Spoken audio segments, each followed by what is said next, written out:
The heat today, that's going to be in your top 8. Well, I don't know how that works. Heat index of 106 today. Nice try. That's fine. I tried, guys. Good We'll, segue. All right, we'll try another time. We'll have a couple more chances today. All right, active fires. We're talking about the wildfires. Let's go up to the Pacific Northwest. Couple of stats here. Well, we went right past those stats. We'll come back to them. So far, 2.6 million acres have burned in the Pacific Northwest. That's more than any year going back to 2000. So it's not a good situation. Across the country, 5.3 million acres. One of the caveats here is just if they can get moisture, it would help out. They've been so dry along the Pacific Northwest and the western seaboard. That's part of why this is. Typically, by this time of year, you'd see a little more rainfall. Here's the smoke layer. You may have noticed some hazy starts yesterday, the day before. You'll probably see the same this morning. We've had a little bit of that wildfire smoke that's traveled thousands of miles sitting here over North Texas. So it's made for some excellent sunrises, but you'll notice that the next few days here across parts of the state. 82 in Fort Worth, winds out of the southeast, 5 to 10. And right now, a calm start. You see folks traveling there. That was I-30 in the background. 81 is what it feels like out the door in Dallas, although that may be reading a touch high. Sometimes these meters downtown will get your urban heat dome effect in between all the concrete and the buildings. So it might feel like the upper 70s for northern spots in Dallas County up towards Richardson.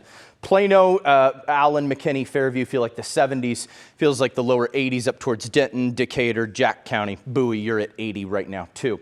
So again, I wish I had better news for you. More storm chances or rain chances. Not great on the horizon, but maybe a glimmer of hope. Boy, do we need it. Heat indices 106 McKinney and in Dallas. Today I have us at 102. Isn't that a pretty number to have up on your screen? Heat index, I think for Dallas County, most of us 104 is a fair range. But again, hit and miss data here. We could have some up to 106, down as low as 103. So it's going to depend on where you are. Let's look at timecast. So that upper level high pressure is still dominant.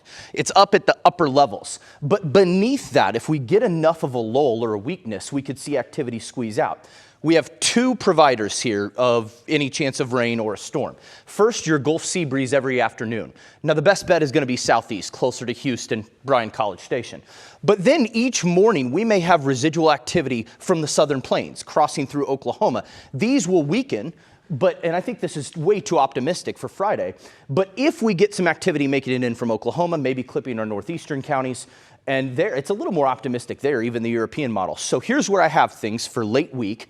Okay, a 10% bet along and east of 35, better chance north and east. But you can see the probabilities we're working with here. It isn't much, and the coverage isn't great. But I've kept in a couple chances there. 102 today, 100 tomorrow. Heat indices back up a little higher tomorrow. That's the reason for the air temp drop, right? Because we're less dry. Then 99 Friday, keeping in straight chances Friday, Saturday, and then Sunday clearing, but 101. And then next week, a straight chance late week as well, keeping 10% in there. Boy, do we need that. Again, no guarantees here. Better chances are going to be north and east. But if we could get a shower or a storm squeezed out, that would help us tremendously. More on that coming up later through the show. Erica.